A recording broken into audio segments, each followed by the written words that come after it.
love is gone. My mother, when love is gone, in our darkest hour hope lingers on. My father, when peace is gone. My father, when peace is gone, in our darkest hour hope lingers on. I will not hate, and I will not fear in our darkest hour. Hope lingers here. My sister, when equality's gone. Equality's gone. When equality's gone, in our darkest hour, hope lingers on. My brother, with tolerance gone. With tolerance gone, in our darkest hour, hope lingers on. I will not hate, and I will not fear in our darkest hour. Hope lingers here, my love, when honor is gone. When honor is gone, in our darkest hour, hope lingers on. My country, when justice is gone. When justice is gone, in our darkest hour, hope lingers on. I will not hate, and I will not fear in our darkest hour. Hope lingers here. I will not hate, and I will not fear in our darkest hour. Hope lingers here.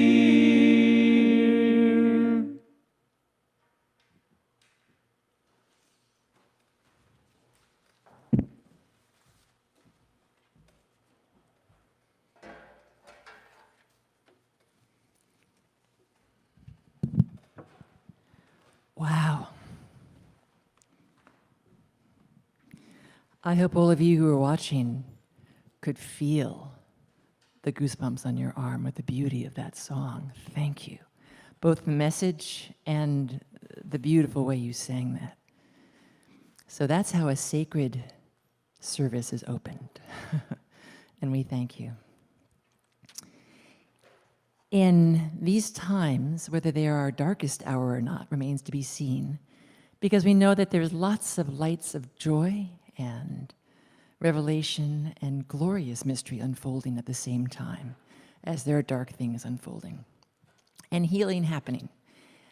Very often the question we find ourselves asking is, what is mine to do right now?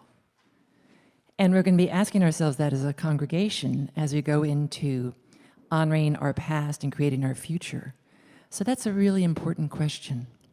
And in our last board meeting, we were asking that question, and Dave Farrell brought to us the most beautiful prayer for humanity that was written by a monk over 1,300 years ago, around 700 AD.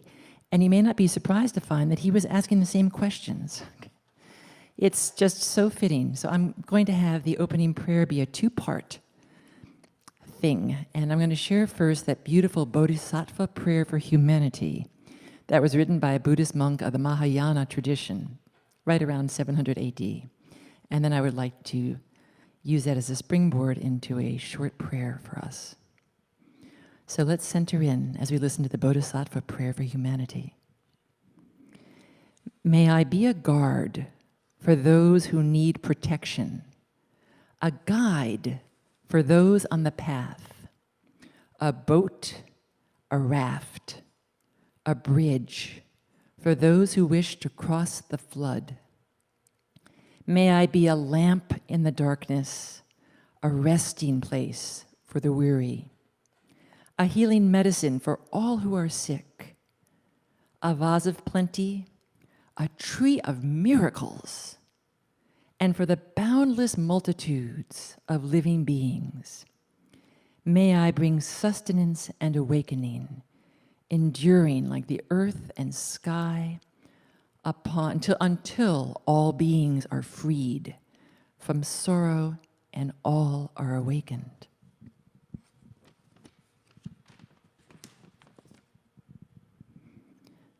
Mother, Father, God, sacred source of all life and mystery,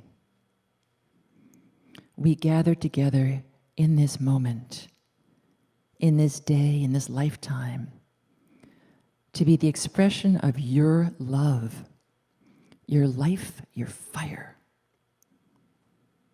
that is always alive in us and as us, flowing to us, through us, with us, and from us. May we be the truest expression of you as us in every moment, in every day, throughout our lifetime. And when we forget, may we remember quickly and start again. May we protect the vulnerable. May we feed those who are in need, be it feeding of the heart or feeding of the body. May we be that boat, that raft, that bridge for those who wish to cross the flood. May we be the light in the darkness, the song in the stillness, the healing balm for those whose hearts and bodies ache. May we sustain one another, and may we always know the truth of our oneness with you and with one another. And so it is. Thank you. Amen.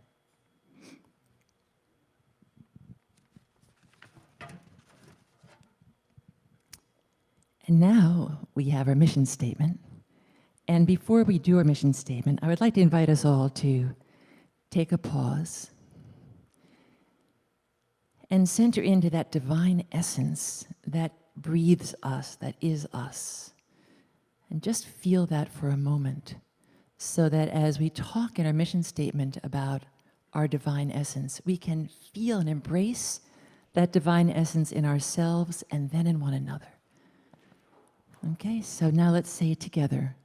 The mission of Unity Church in Albany is to awaken to and embrace the divine essence of all beings through prayer and service. And from there, we launch into our vision statement. In just a moment, we'll do that. We're taking care of a more important technical issue at this point in time.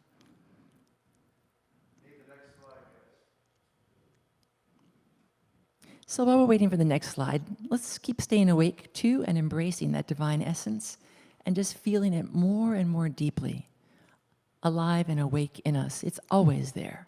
And the question is, what do we build our awareness to? So now our vision statement. Let's say together, we celebrate oneness with spirit and with the divine nature of all. And so it is.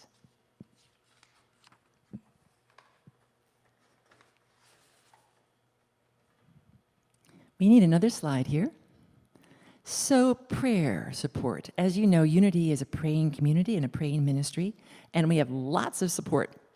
We have the Unity prayer chaplains who can be reached by phone or by email, and Silent Unity is available 24/7. And if you haven't yet tried Silent Unity or one of our prayer chaplains, I really recommend it. You'd be amazed how sweet and easy and tender it can be.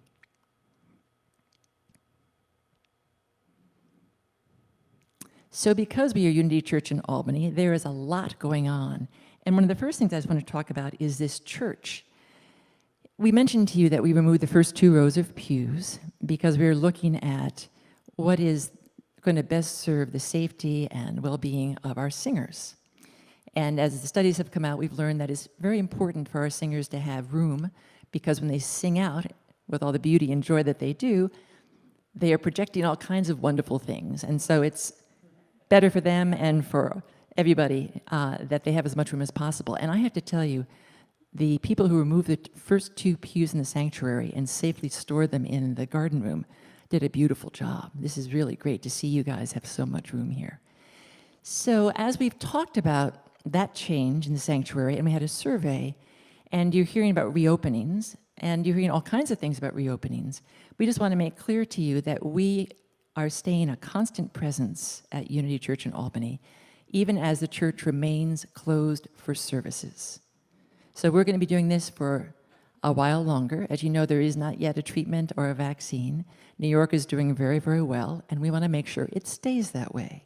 So please wash your hands, wear a mask, and keep yourself physically distant, not socially distant, but physically distant, okay?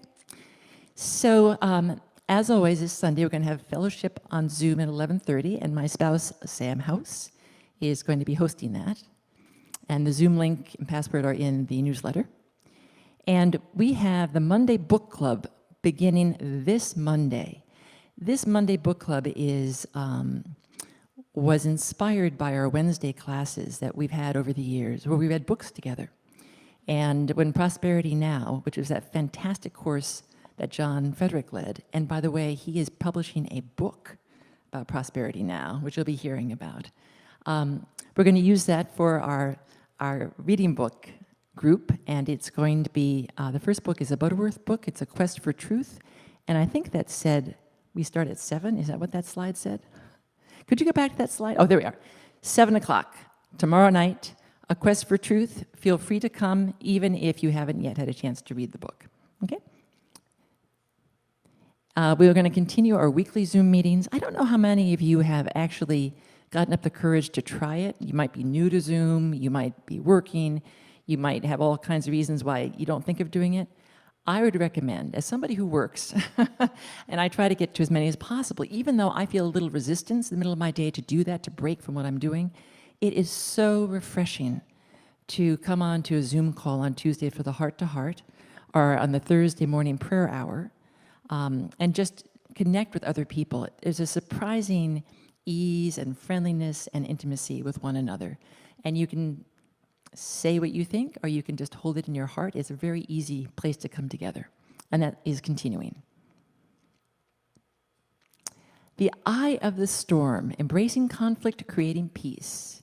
This is a fantastic book. And it is one of the preludes to our Honoring Our Past and Creating Our Future, which we call Hopkoff class, which is going to be at the very end of July. If you haven't yet read the book or come to the class, which just started last Wednesday, come on over this Wednesday. We start at 7, we end at 8:30. It is really fun. Reverend Steve has some handouts that are listed and provided by a link in the last newsletter. So come. It's very fun, very worthwhile, and will help kind of get us revved up for honoring our past and creating our future at the end of July. And thank you for your continued support in all the ways that you support, whether it's through service for us, whether it's through prayer, whether it's through dollars. Thank you, thank you, thank you, thank you.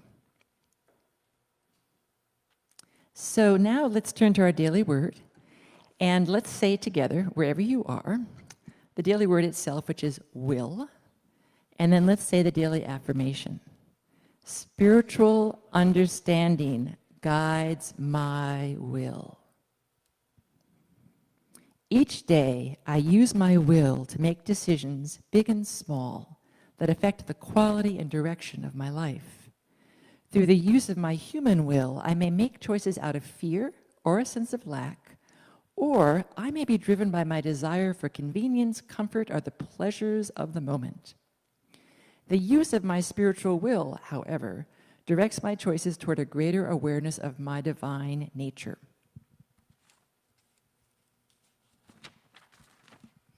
As I grow spiritually, I will shine my Christ light even more brightly. I grow in willingness to co-create with God as I release my willfulness to do everything on my own. As I live more intentionally from my divinity, the light of spiritual understanding dawns within me and directs my will. And from Joshua 1:9, I hereby command you, be strong and courageous. Do not be frightened or dismayed, for the Lord your God is with you wherever you go. And so it is. And now I'm going to invite our musicians back up to sing a beautiful song called It's Not Far.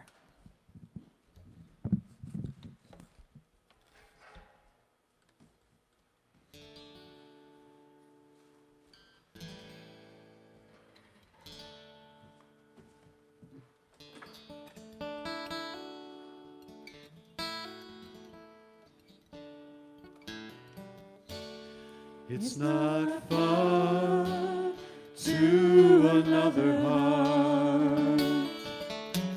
It's not far to another heart. You can hear it if you listen hard. It's not far. It's not far. It's not far to another side. It's not far to another side. You can see through them if you try. It's not far. It's not far. It's not far to another land. It's not far to another land. If you walk there, then you may understand. It's not far. It's not far.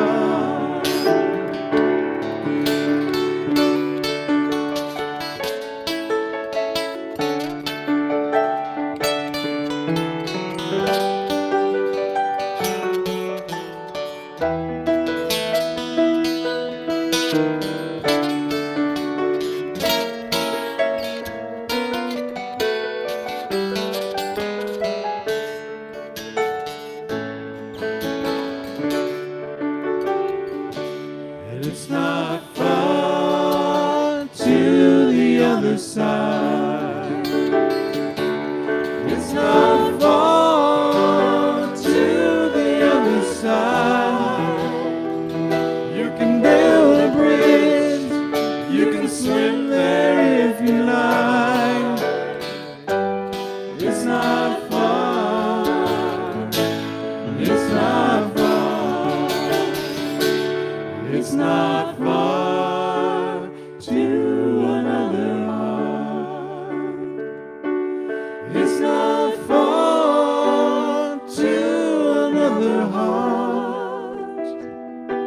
You just reach out from where you are. It's not far. It's not far. No, it's not far. It's not far.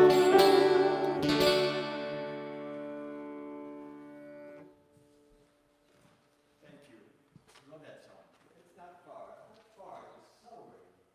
Not only 4th of July, how about celebrating our oneness with each other? Good morning, everyone. This is Church in Albany. We're glad to see you. And please, we're glad to see you. And we are here today to walk with each other. You know, Unity is known as a remembrance society. We walk each other home. And, you know, if you're like me, sometimes I forget some spiritual principles.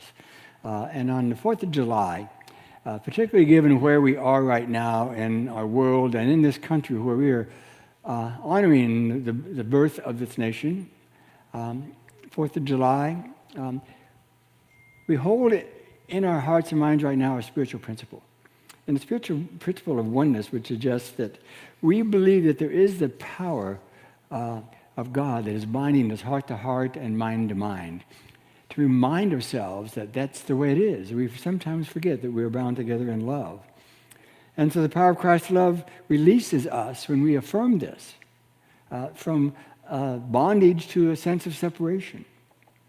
And so whatever we may be holding in our heart and mind right now regarding a belief in separation or oneness or the lack of perfection somewhere on the planet, beginning perhaps with ourselves, could we believe that as we affirm this spiritual principle, which we do every Sunday at Unity Church in Albany, that we do make a difference. I like a phrase I love. It's like a healing wave that rolls throughout the cosmos, rolls throughout the universe, as we affirm together our oneness statement. Together, power of Christ's love now releases me from any sense of separation from spirit or others. There's only one presence and one power in my life and in the universe. That one is God, the good, omnipotent. And now this beautiful song, it has all kinds of power in it. Spirit am I, in case we forget. Spirit am I. And we're going to do it in the right key. Here we go. 1, 2, 1.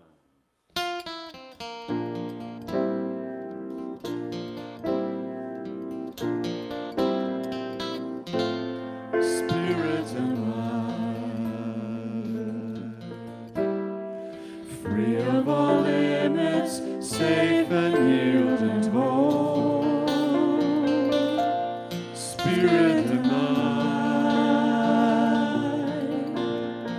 free to forgive and free to save the world.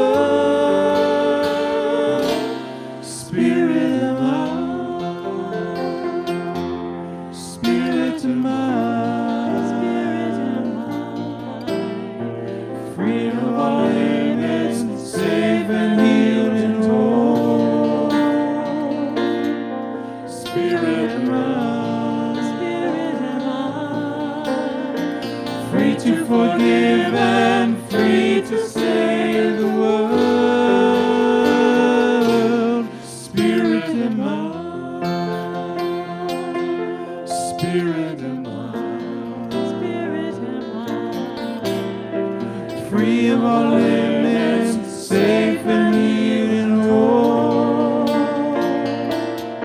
Spirit am I, free to forgive and free to save the world. Spirit am I, Spirit am I, Spirit am I, Spirit am I, Spirit am I.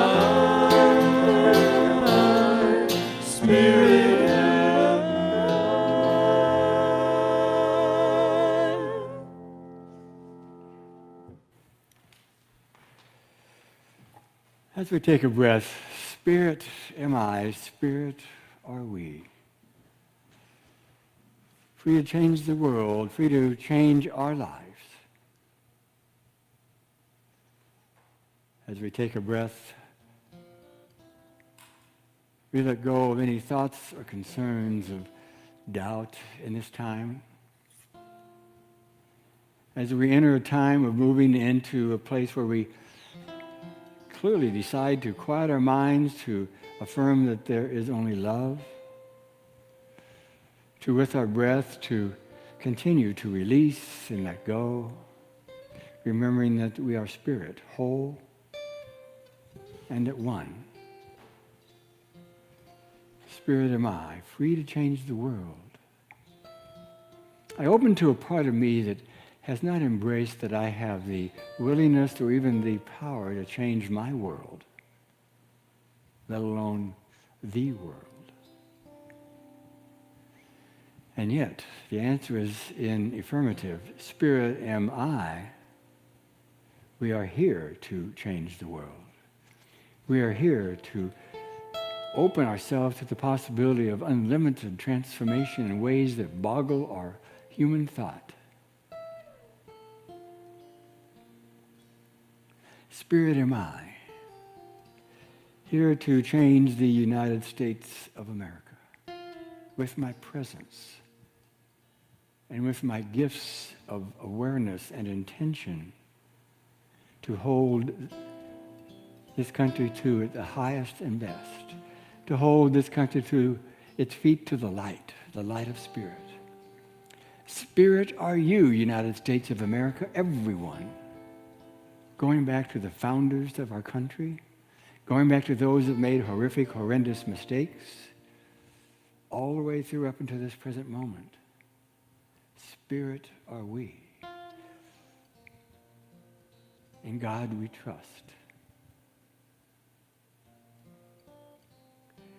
So I would suggest that this 4th of July celebration of our country is really much more than celebrating a country on the planet Earth. It really does begin with our own willingness to celebrate and to claim our own divinity and to see that in and as others also. To know that Spirit, God, Allah, infinite intelligence, oneness is everywhere.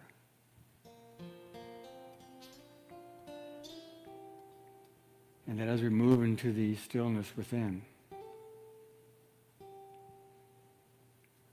we know, though sometimes we forget that the unknown is something to fear,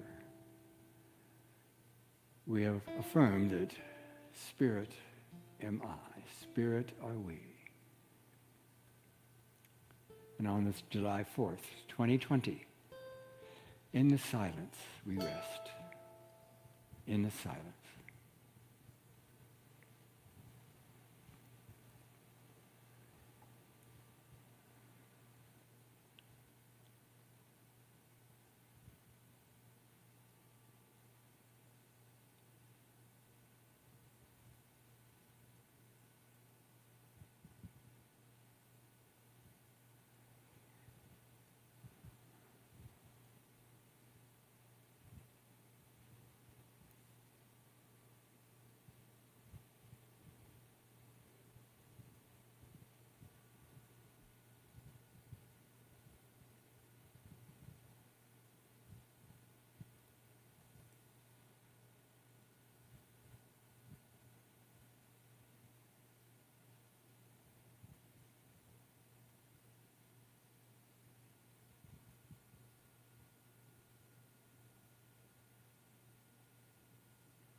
As we return our awareness to this space,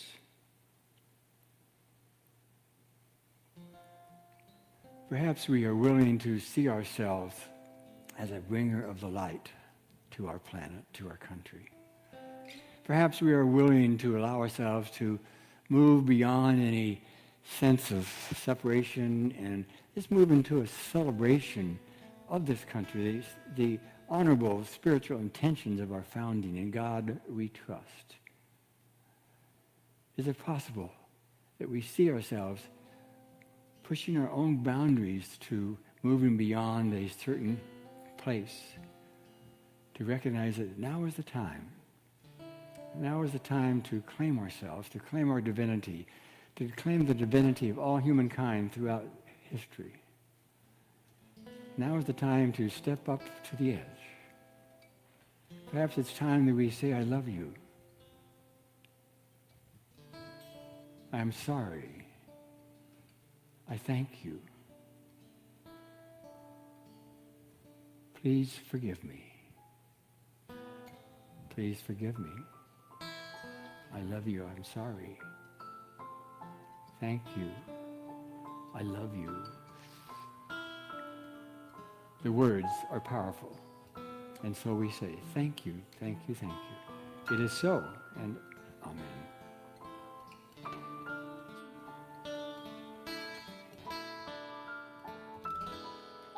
I'm sorry. Please forgive me. Thank you. I love you. I'm sorry. Please forgive me. Thank you. I love you. I'm sorry. Please forgive me. Thank you. I love you. I'm sorry. Please forgive me. Thank you. I love you. I'm sorry. Please forgive me. Thank you. I love you. I'm sorry. Please forgive me. Thank you. I love you. Sorry. Please forgive me. Thank you.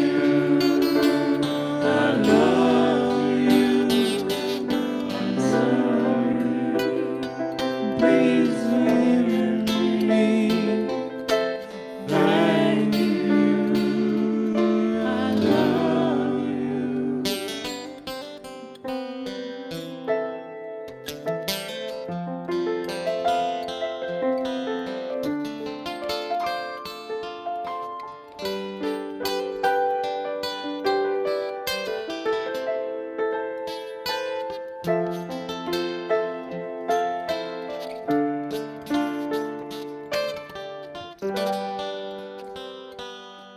I'm sorry.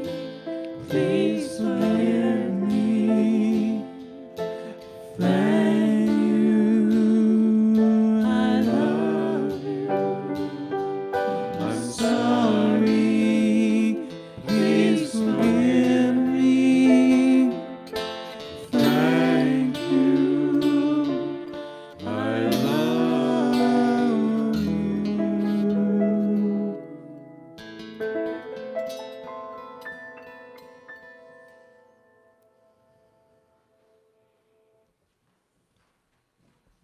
you. Would you put that slide back up, please? If you've been with us a while, you've heard me share for me, the power of Ho'oponopono, ancient Hawaiian healing tradition. And there's many different ways of doing this prayer, and you can start anywhere you want.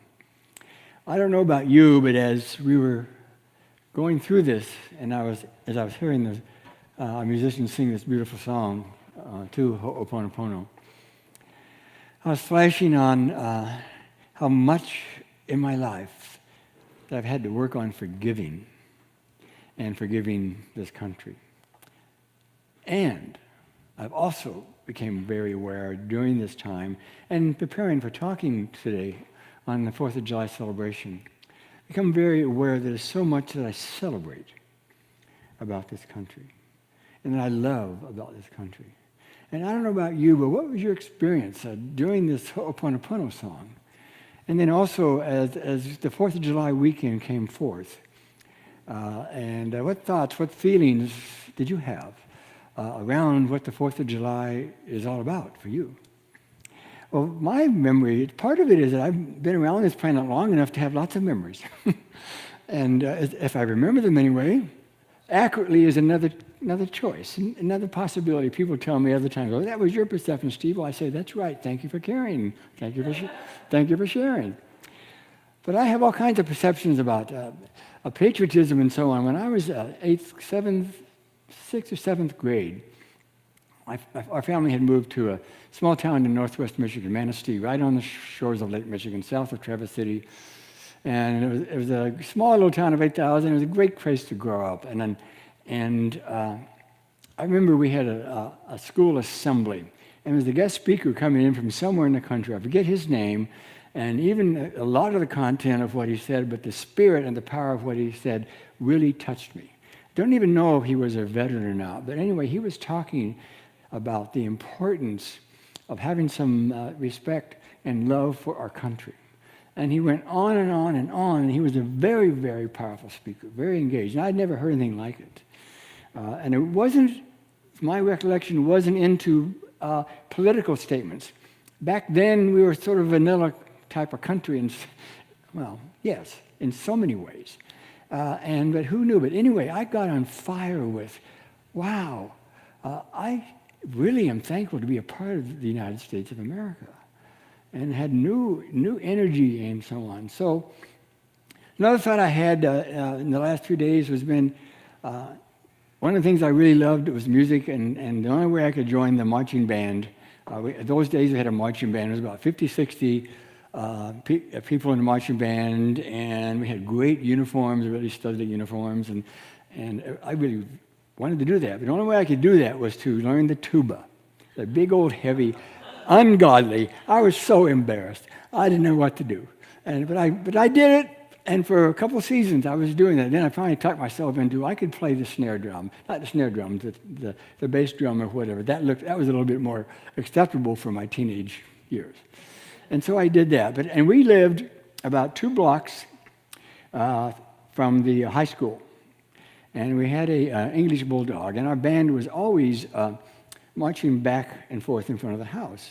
And I remember one day, it was on the 4th of July, we were marching down to, I think we were going to do to a cemetery it was downtown for a parade, for a 4th of July parade. And all of a sudden, I noticed I was busy playing the damn tuba, the blessed tuba. And all of a sudden, I noticed we called our dog Major in honor of an uncle who at the time was a major in the Air Force, come running out, and he was coming towards me. And I thought, damn it. And my parents were on the porch, and my brothers were laughing and laughing and laughing, especially at my embarrassment. I must have been red, who knows.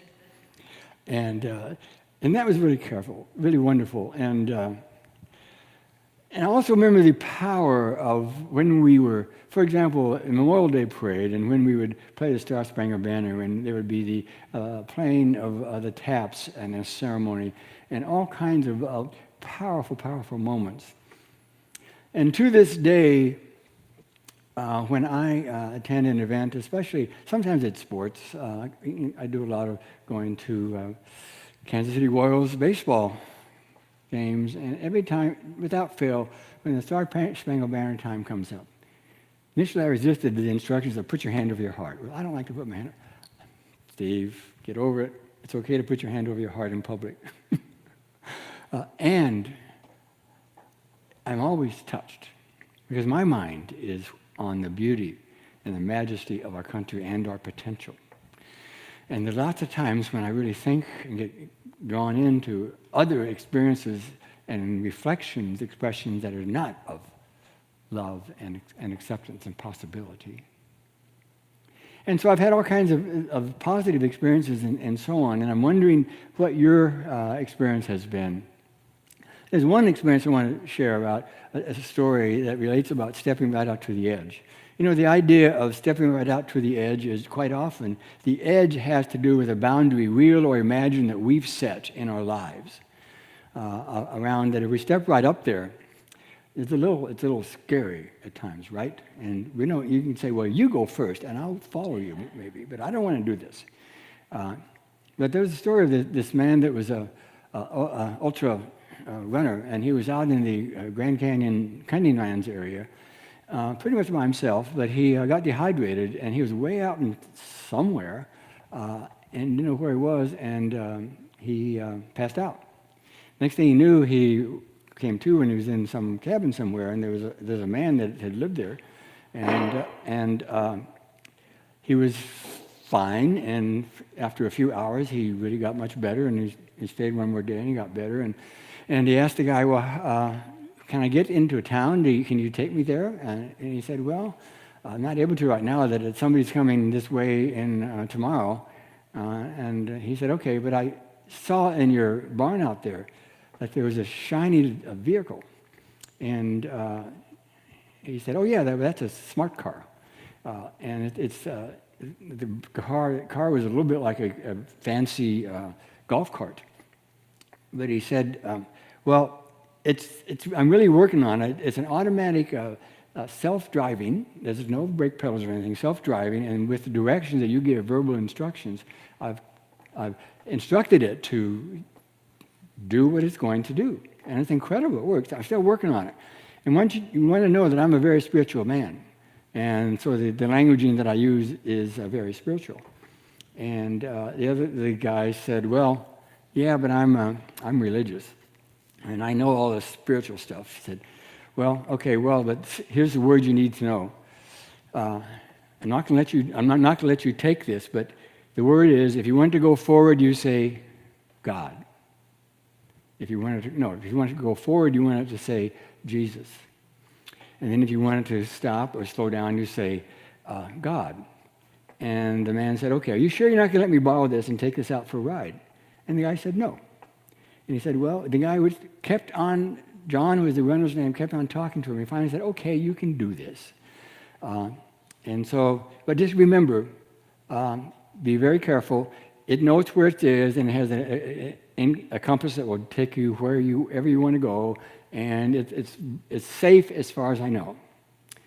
So John got into it and just sat down, put his seatbelt on, and he said, Jesus. And pretty soon the car started going very, very slowly like a golf cart would, and was following a path, a dirt path. And finally, he got tired of going so slowly. He said, well, Jesus, Jesus. And the car got going faster. And he was really enjoying the ride because the scenery was fantastic. And he finally said, well, let's go, Jesus, Jesus. And it really took off, going probably, who knows, maybe 50, 60 miles an hour. And he was just loving the area. And he could see off into a distance that there's something he couldn't see what was coming after it. But he said, oh, we better slow down. And he said, God. And the car did slow down. But before he knew it, it was right up to the edge. And he said, oh, God, God, God. And the car stopped right at the edge. And he said, oh, Jesus, Jesus, Jesus. Now, that is so bad. And you knew it was coming. And you've heard something like it before. When I first heard that, it was a horse. I upgraded it to the 21st century. So Jesus, Jesus, Jesus. So what would be your words when you're up to the edge? And, you're about to make a decision. What would it be like for you? So the first slide we're seeing, the first one, is step right up to the edge.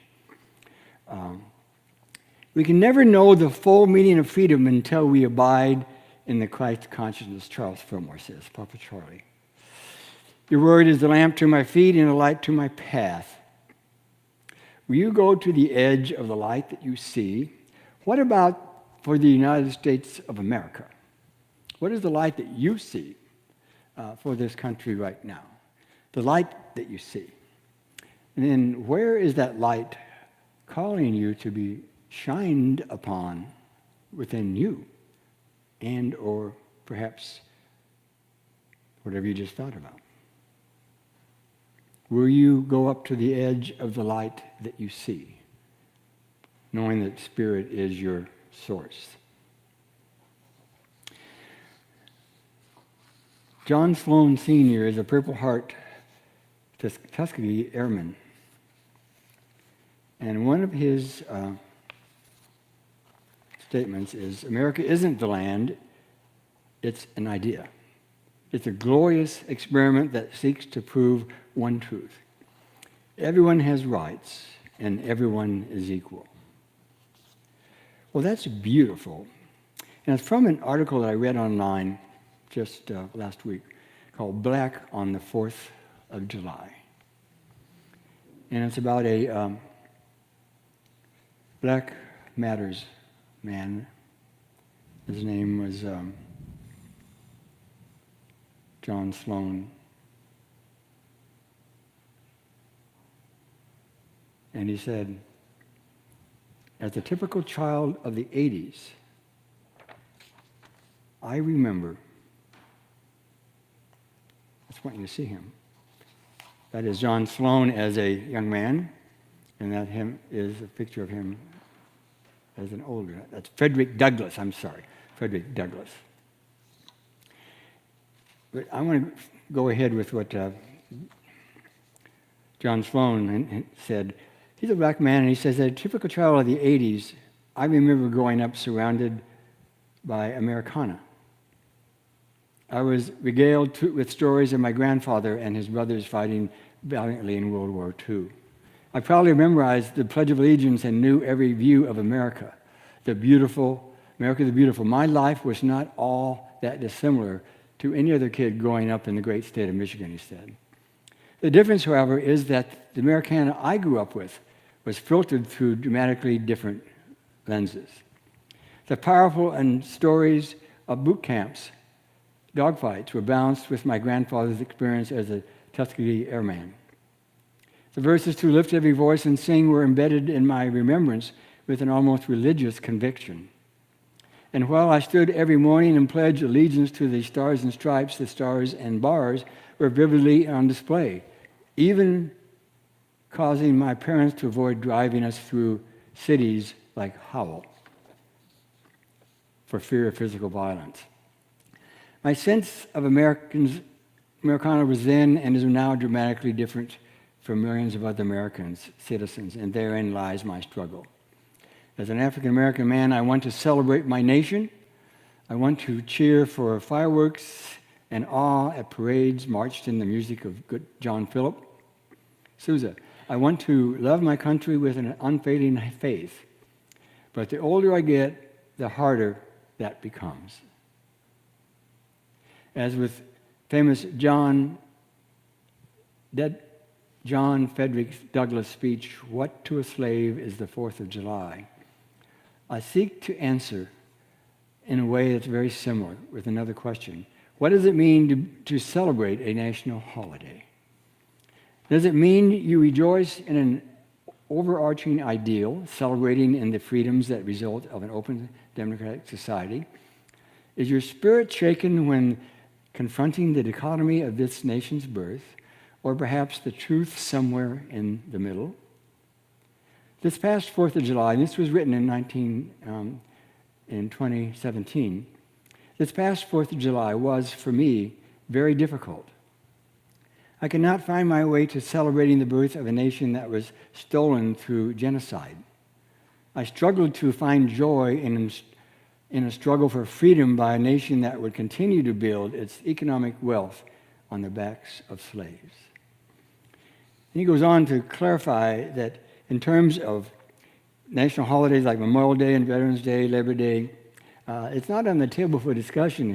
His belief is that we never argue against celebrating our veterans for championing the achievements of the American workforce. And he will leap at any and every opportunity, he says, to honor the men and women who give their lives and who have given their last necessary sense of devotion and service. And so here we are in the another time. And there's another way of looking at the 4th of July and the celebration of our nation's birth. And if you're a person of color, you know what I'm talking about. And so what do we do? What can we possibly do?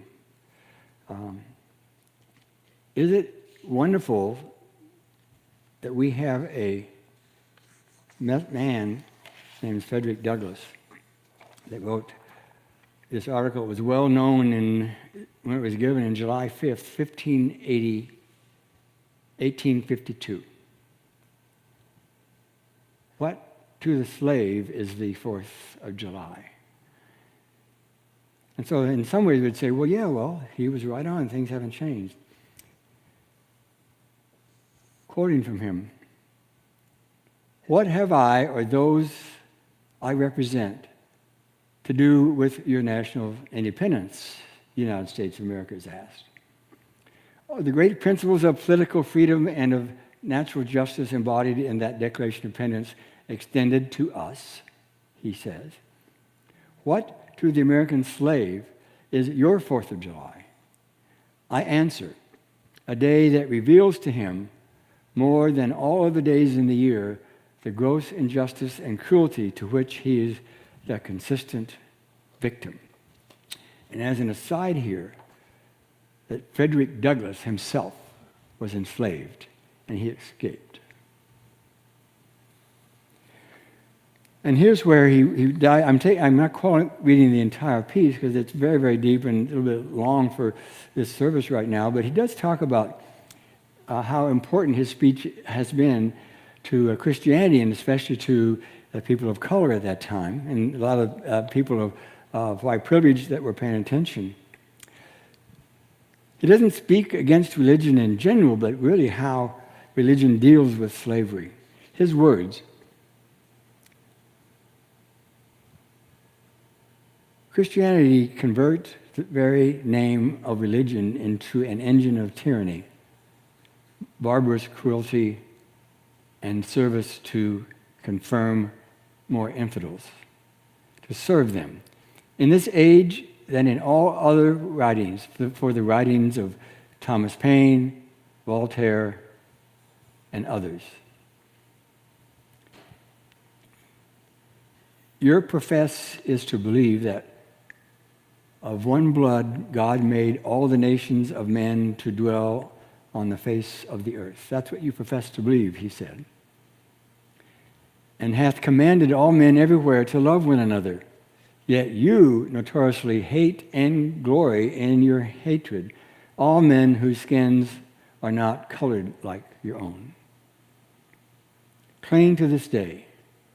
Cling to it, and to its principles, and to the grasp of a storm-tossed mariner in the spar of midnight.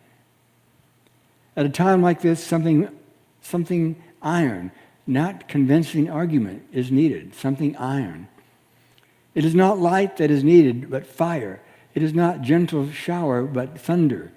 We need the storm. We need the whirlwind. We need the earthquake.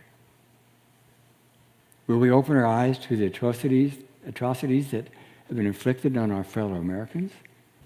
Intelligence, his last statement in his speech, intelligence is penetrating the darkest corners of the globe. It makes its pathway over and under the sea, as well as on the earth.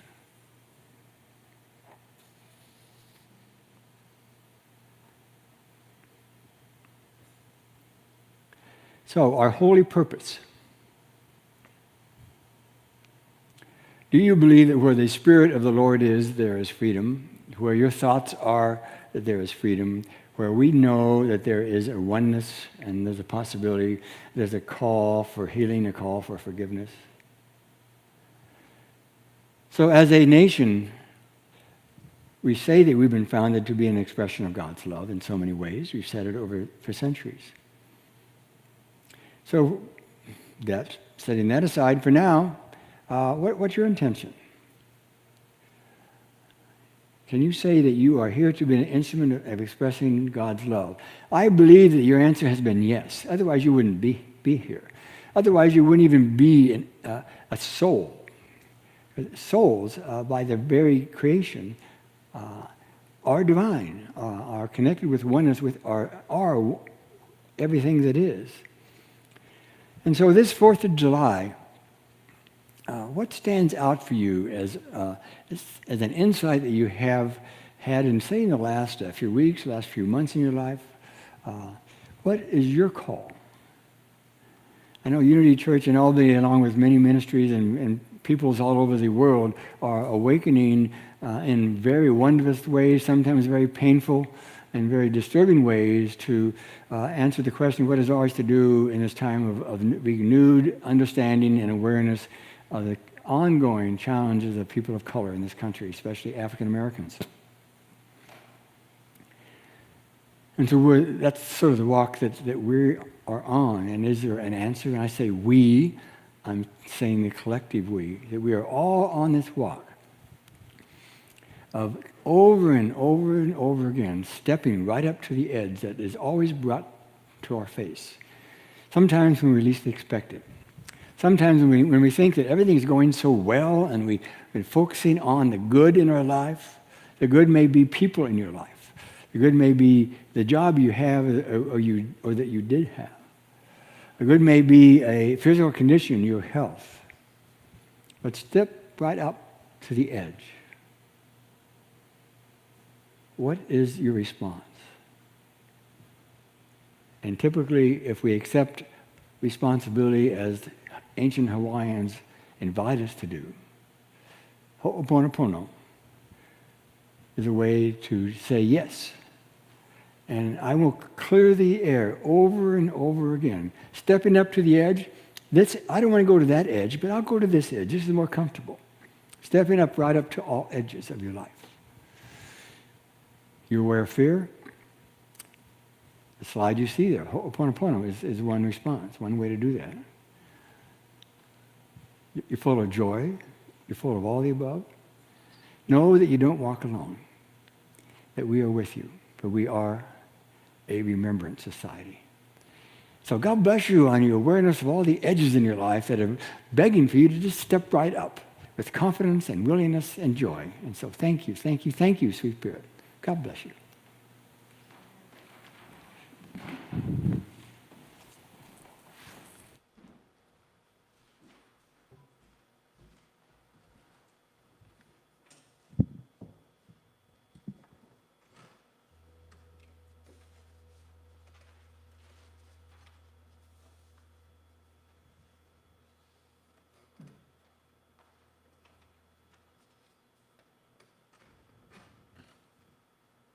I can imagine stepping up to that edge and finding that there's an altar there.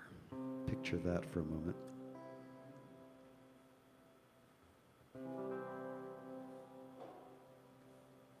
And the thing to do is to lay it down there.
Set it free, lay it down on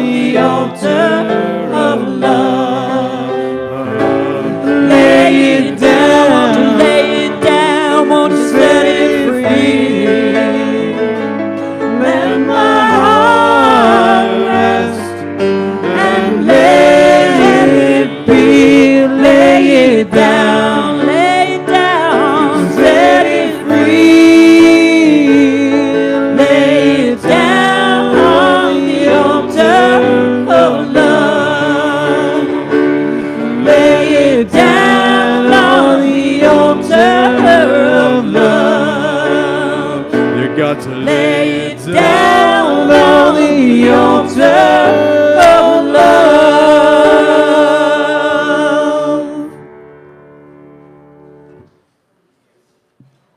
That is so powerful, so wonderful. Thank you so much. So now is the time in our Sunday celebration service where we pause a moment and consider our gifts that we have already been given, or that we are continuing to give through Unity Church in Albany, perhaps a spiritual home. If you would call Unity Church in Albany your spiritual home, you know what we're talking about. That we believe that divine love is with us right now. And as you see on the screen, our offertory statement is one we said many, many times.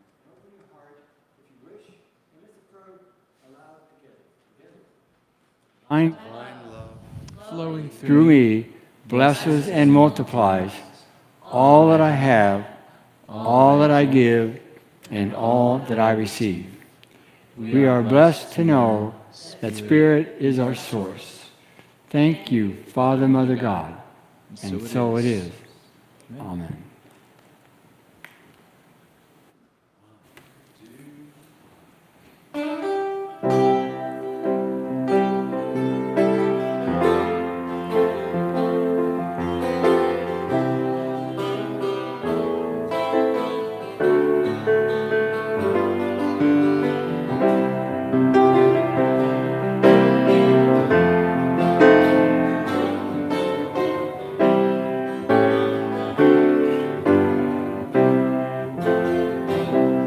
Even now I am able, even now I am free, even now I can feel the Spirit washing over me, even now I can find the love in everyone I see, even now I am free. Try that out.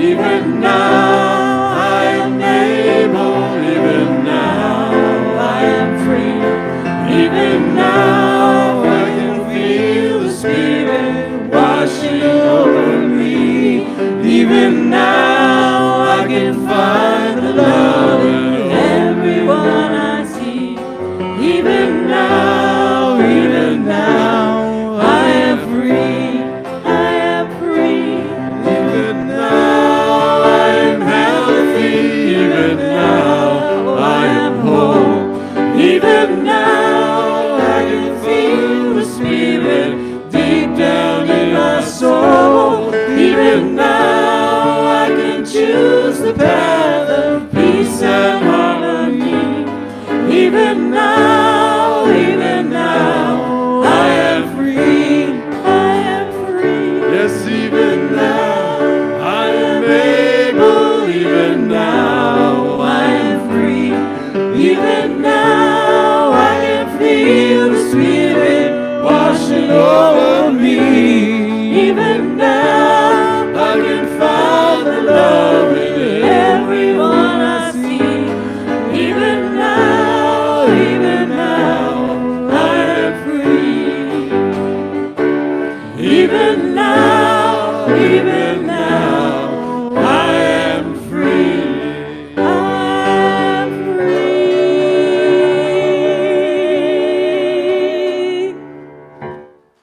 Thank you. I love that song. I love it. We want to give thanks for the gifts given to Unity Church in Albany. We accept them with great joy and gratitude to do the will and the work of Spirit that is within us all, to bless and to support spiritual people all over the world. And we say thank you. Amen. And now, we want to thank the music team. Thank you all for being here and what you give every single Sunday. I get all choked up talking about you. Thank you for being here. And also we have on AV, we have Ron on video and audio, and Tony's been here too. And thank you, Heather, for being part of this team. And you're welcome. And so now, this is the time in our service where sometimes it's some people say sort of offhand, well, it's our pretend time. I want to suggest It's a real time in consciousness where we're confirming the consciousness of not only youth that are coming after this into the service, into the stage, on the stage. There are youth there right now in spirit. And also we are holding all the children of the world, including children that are in our life or have been in our life, as we say this blessing. It's a very powerful blessing.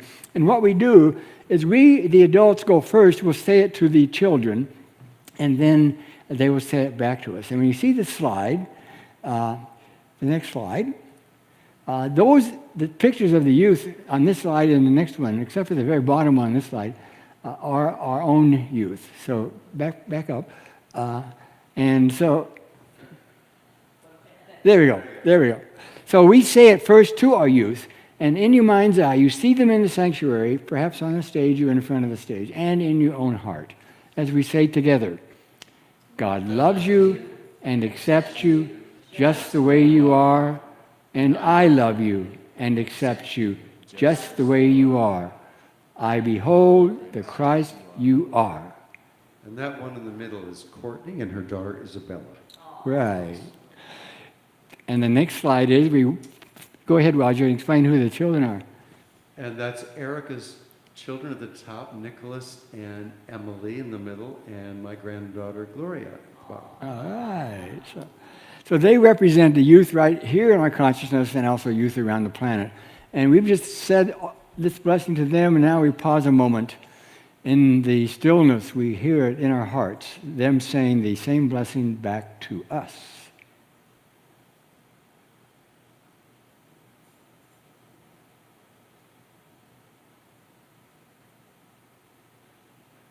And we say, thank you, and amen. Okay. To our closing song, it comes from, I believe the words are considered to be from Lao Tzu, the Japanese tradition, where there's light in the sun, when there's light in the sun.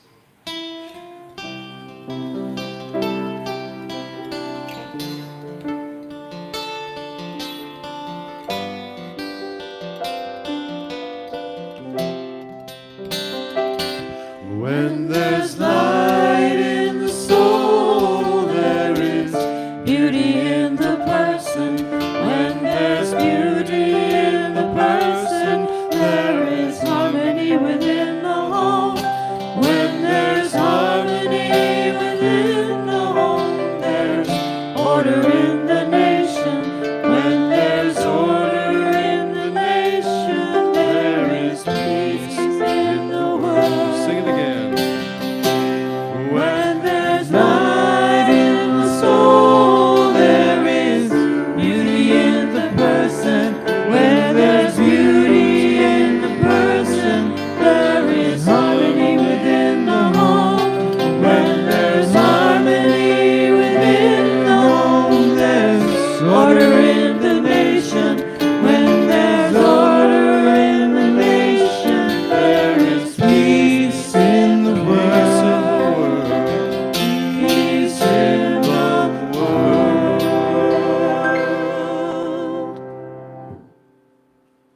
So it is. Amen. Thank you, everyone. Yep. Prayer for protection. Forgot about that. Light of God surrounds us. The love of God enfolds us. The power of God protects us. And the presence of God watches over us. Wherever we are, God is, and all is well. Amen.